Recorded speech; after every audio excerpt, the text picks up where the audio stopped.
Les Nations Unies ont accusé dans un rapport l'armée rwandaise d'avoir déployé entre 3000 et 400 soldats dans l'est de la République démocratique du Congo RDC pour appuyer les rebelles du M23, mouvement du 23 mars, dans sa conquête d'espace au Nord Kivu, dans la province congolaise, frontalière avec le Rwanda et l'Ouganda. Les experts de l'ONU affirment dans leur rapport présenté lundi 8 juillet que les officiers rwandais ont de facto pris le contrôle de la direction des opérations du M23 qui s'est embarré de plusieurs localités depuis fin 2021. Les experts onusiens ont également fait état d'un soutien actif de l'Ouganda voisin aux rebelles du M23. Je cite, comme l'a documenté le groupe d'experts qui raconte au comité de sanctions établi par ses conseils, le gouvernement du Rwanda a renforcé son soutien au M23, lui permettant de réaliser les gains territoriaux majeurs dans l'est de la RDC. L'escalade rapide de la crise du M23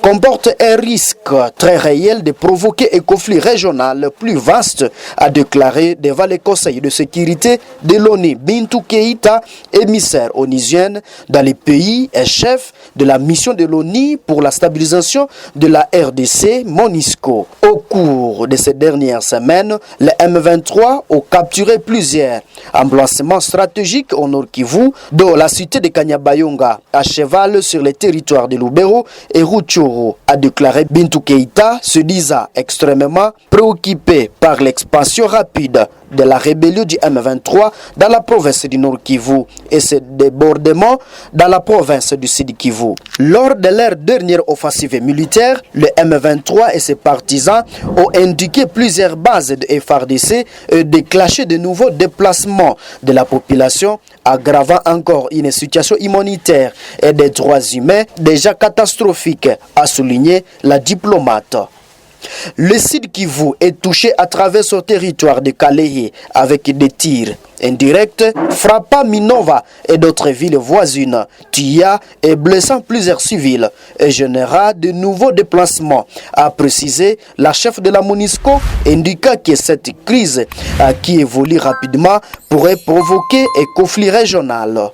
Lors du débat lundi au Conseil de sécurité, le représentant de la RDC à l'ONU, Zeno Mukongoyi, a appelé l'ONU à sanctionner toute personne indiquée dans cette agression et a exigé le retrait sans condition des troupes rwandaises de la RDC sous peine de sanctions individuelles ou collectives. Je cite, le déploiement des soldats rwandais sur le sol congolais constitue une grave violation de la charte de l'ONU, de l'acte constitutif de l'UA, Union africaine, N2LR et d'autres textes.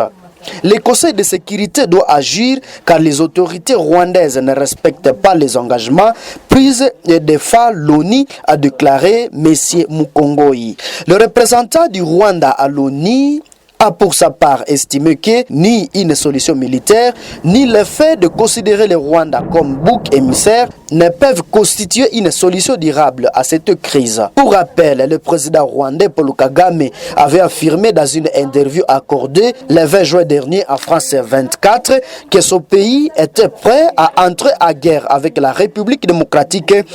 du Congo. Je cite, « Nous sommes prêts à nous battre, nous n'avons peur de rien », avait-il affirmé. En réponse aux précédentes accusations de son homologue congolais, Félix Antoine Tshisekedi Tshilombo, selon qui le Rwanda organise, je cite, un génocide dans l'est de la RDC, Paul Kagame avait accusé à son tour Tshisekedi d'orchestrer le tour d'une idéologie génocidaire dans l'est de la RDC visant les Tutsis congolais. Refusant de conformer la présence des soldats rwandais sur le sol de son voisin congolais, Kagame avait déclaré qu'il faudrait s'interroger sur les causes profondes du problème.